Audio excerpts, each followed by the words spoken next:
Twins ಅಂದಾಗ ಅಪ್ಪನ reaction ಹೇಗಿತ್ತು? ಖುಷಿ ಆಯಿತು.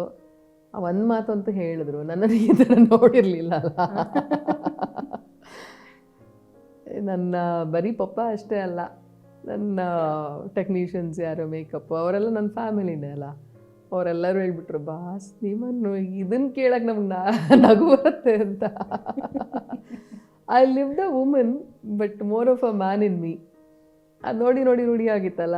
ನಮ್ಮಪ್ಪ ನನ್ನ ತಂಗಿಗೆ ಹೇಳಿದ್ರು, ನಂದಿನಮ್ಮ ಹೆಣ್ಣಾಗ್ಬಿಟ್ಟಿದ್ದಾಳೆ ಈಗ. ಏನಂತ ಕರೀತಾರಪ್ಪ ನಿಮ್ಮನ್ನು? ನನ್ನ ಮನೇಲಿ ನಂದಿನಿ ಹೆಸರು, ನಂದಿನಿ. ಅದಕ್ಕೆ ನಂದಿನಮ್ಮ ಹೆಣ್ಣಾಗ್ಬಿಟ್ಲು. So and it was a very strange thing. Also ನನಗೂ ತುಂಬ ಕಂಫರ್ಟಬಲ್ ಇದೆ ಪಪ್ಪ. ನಾನು ಯಾವಾಗಲೂ ಇವಾಗ ಅದೆಲ್ಲ ಏನು ಹೆಸಿಟೇಷನ್ನೇ ಇಲ್ಲಪ್ಪ ನನ್ನ ಅವ್ರ ಮಧ್ಯೆ. We are so much a friend. ಆಮೇಲೆ ಇಬ್ಬರು ಒಂದೇ ಸ್ಪೀಡ್ ಆಗಿಬಿಟ್ಟಿದ್ದೀವಿ. ಹೌದಾ? ಅಲ್ಲೋಗಿ ಚಮಚ ತೊಗೊಂಡು ಬನ್ನಿ ಅಂತ ನಮ್ಮಪ್ಪ ಹೋಗೋ ಅಷ್ಟರಲ್ಲಿ ನಾನು ಹೋಗೋ ಸ್ಪೀಡು ಅವ್ರು ಹೋಗೋ ಸ್ಪೀಡು ಒಂದೇ ಆಗ್ತಾ ಇದೆ. 80 ವಾಕಿಂಗ್ ರೇಸ್ ಇಟ್ಟರೆ ಇಬ್ಬರು ಫಸ್ಟೇ ಬರ್ತೀರಿ. ಮೆಟ್ಲು ಹತ್ಬೇಕಾದ್ರೂ ಅಷ್ಟೇ ಇವಾಗ ಆ ಥರ ಎಲ್ಲ ಆಗಿದೆ. ಅದನ್ನು ನೋಡಿದಾಗ ನಾನು ಅದೇ ಹೇಳೋದು, ಇಬ್ಬರು ಒಂದೇ ಸ್ಪೀಡ್ ಆಗಿದ್ದೀವಿ ಪಾಪ ಈಗ ಅಂತ ಎಲ್ಲ. ಬಟ್ ಹೀ ಈಸ್ ರಿಯಲಿ ಅವ್ರಿಗೆ ಸಂತೋಷಕ್ಕಿಂತ ಹೆಚ್ಚಾಗಿ ಒಂದು ಸಮಾಧಾನ.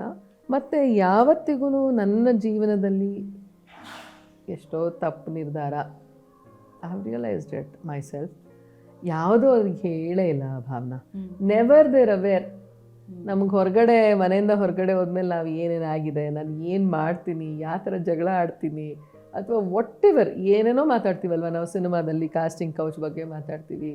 ಆಲ್ ದಟ್ ವಿ ಸ್ಪೀಕ್ ಅಲ್ಲಿ ಕಂಪ್ಲೀಟ್ಲಿ ದೂರ ಇದ್ದಾರೆ ಅದರಿಂದ. ದೇ ಹ್ಯಾವ್ ನೋ ಕ್ಲೂ, ಏನೂ ಗೊತ್ತಿಲ್ಲ. ಆದರೆ ಅದ್ರ ಜೊತೆಯಲ್ಲಿ ಒಂದು ಭರವಸೆ, ಮಗಳ ಬಗ್ಗೆ ಒಂದು ನಂಬಿಕೆ ಇದೆ.